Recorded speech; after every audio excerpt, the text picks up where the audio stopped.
I know what you're thinking. How are there even raptors alive after the events of Jurassic Park, right? I mean, we see the 3 confirmed raptors die in the movie, 2 by the hands of Rexy and 1 locked in the freezer, right? Well, that might not be entirely true, as we know Jurassic Park SURVIVAL shows us that the raptor in the freezer potentially escapes. And not only that, they are not the only raptors on the island, because we've got brand new screenshots and they show us the raptor pack in its entirety. So does that mean all of the raptors survived? Some of them? Or these brand new raptors entirely? Because if you remember correctly, in the film Jurassic Park, we see Alan Grant uncover a batch of eggs. And the footprints leading away from these eggs look exactly like the footprints leading away from the broken velociraptor pen, showing us that the raptors which came out of these eggs would indeed be raptors. But there's a huge problem with this. There's no way that these raptors which hatch from the egg will be these raptors we see on screen in Jurassic Park SURVIVAL. I mean, they're not going to grow up to full adult size in one day. I mean, the raptors we see in Jurassic Park SURVIVAL, that's a raptor pack in itself, are either A, the original raptor pack which we see in Jurassic Park,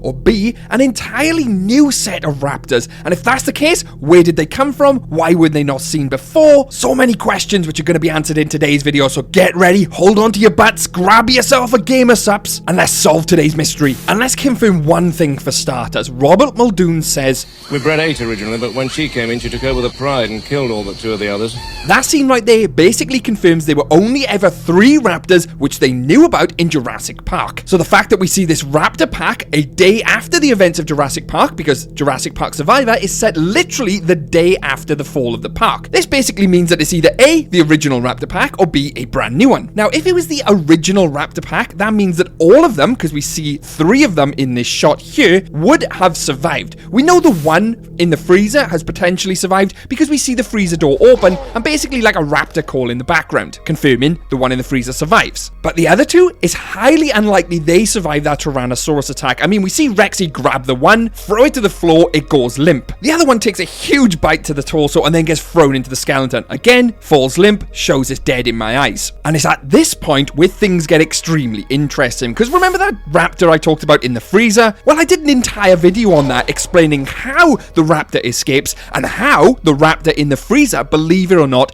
is the big one. Now, I know you're thinking, whoa, how is that the big one? What's that video? That explains it. Because the big one is physically and aesthetically exactly the same as the other 2 raptors. There's no way to distinguish them from another on screen. But I worked out that the one which goes into the freezer is 100% the big one. And with that information, this new raptor pack could be led by the big one and 2 additional raptors. Now, I know you're thinking, where have these 2 additional raptors come from if the other 2 were dead and the movie itself confirmed there were only ever 3? Especially now we also know that them raptor eggs cannot basically have hatched, grown into a full adult in one day. Where have these new raptors come from? Now, this blew my mind because, believe it or not, the movie actually gives us the answers. Thinking back, Robert Muldoon says this. "They're lethal at 8 months, and I do mean lethal.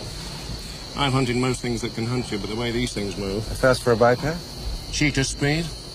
50, 60 miles per hour if they ever got out in the open. How would they know they could reach 50 to 60 miles per hour out in the open if they were stuck in that raptor paddock? Well, that's the thing. They were never always in this little contained raptor paddock. They actually had a physically big display paddock, and we see that in the movie itself in this scene here. Meaning they were actually kept in a big raptor paddock in the park at some point, and it makes sense then when Robert Muldoon actually says when the big one came in, she took over the pride. She didn't take over the pride in this small enclosure. They couldn't have had 8 raptors in this tiny little pen. They had 8 raptors in this huge open display paddock. That's where these eggs came from. Alan Grant actually trekked through the old raptor paddock and seen the raptor eggs. These raptor eggs were also super fresh. I mean, the footprints were still there after that massive downpour of rain, meaning they must have hatched that same day, meaning that there were other raptors around still caring for them, because we know the big one and the other 2 raptors were still locked in the raptor paddock until the entire power gets reset by Ray Arnold. Now, there is an entire argument to say that these raptors could have been shipped over from Isla Sorna, because we know they were breeding new raptors. We see an entirely new ecosystem, 2 different types of raptor packs, the tiger raptor, the quilled raptor on Isla Sorna. They could have easily shipped the raptors over. That, unfortunately, again is debunked by the movie itself. They make no mention of any other raptors being shipped over from Isla Sorna during the tour, before, or after. I mean, if they had other raptors in storage, wouldn't Muldoon also be worried about them escaping? Wouldn't John Hammond? There's no mention of that at all, so I don't believe any raptors were shipped over from Isla Sorna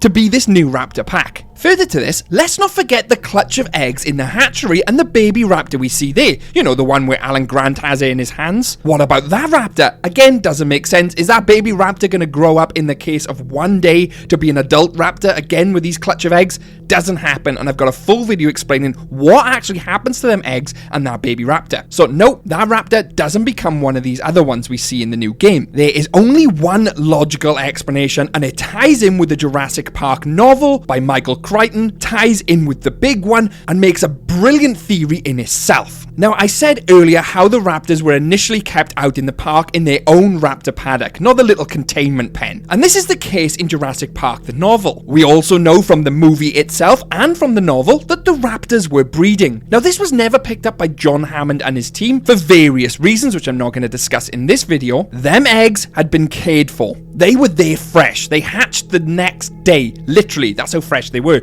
Meaning there were other raptors there still caring for them, because the original raptor pack were kept in the raptor containment paddock. I mean, if they were taken away from that raptor pen several months ago, them eggs would not be that fresh, they wouldn't have been cared for, they wouldn't have survived, surely. So this immediately tells us there are other raptors, even in the movie, out in the wild. That environmental storytelling was key there. This means, just like in the novel, they had been breeding for years, and what they actually did is dig little caves, little burrows, and the raptors escaped and hid in there. You gotta remember, these are intelligent animals as well. They could have been breeding from the very beginning of the time they were in their paddock, and that is where the other two raptors could have come into play. The big one, leaving the visitor center, comes across these two other raptors. She's obviously extremely dominant anyway, was the dominant pack of the old raptor pack, becomes the new dominant female male of this new pack, and form a new bond. These three raptors are now the three new raptors we see in the game. Their colorizations look exactly like the original raptor pack. I mean, one of them would have to be, because it's the big one, and the other two would be the second generation of raptors from the original raptor pen. I mean, the entire reason why no one found the eggs is because the raptors were extremely protective of their nest, just like we see in Jurassic Park 3.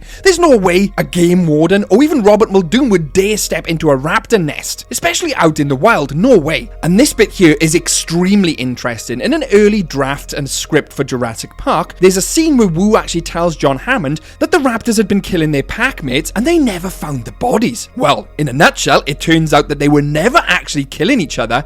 The ones that were believed to have been killed were the ones which are actually secretly breeding in the wild. So regardless whether Jurassic Park Survivor is canon or not, the movie itself even tells us there were other raptors out in the wild, meaning this theory, whether that game is canon or not, will still hold up in the future. But it all comes back to that raptor in the freezer, and again, I highly recommend checking out this video. And don't forget, if you've enjoyed this video, hit the like button and subscribe, because there's plenty of Jurassic content on the channel, and even more coming up. I'd like to thank my YouTube members, which are on screen now, with a special mention to DVM Wannabe 1018. You guys keep the power on in the park. And if you met a raptor out in the park, can your day get any worse? You bet Jurassic can.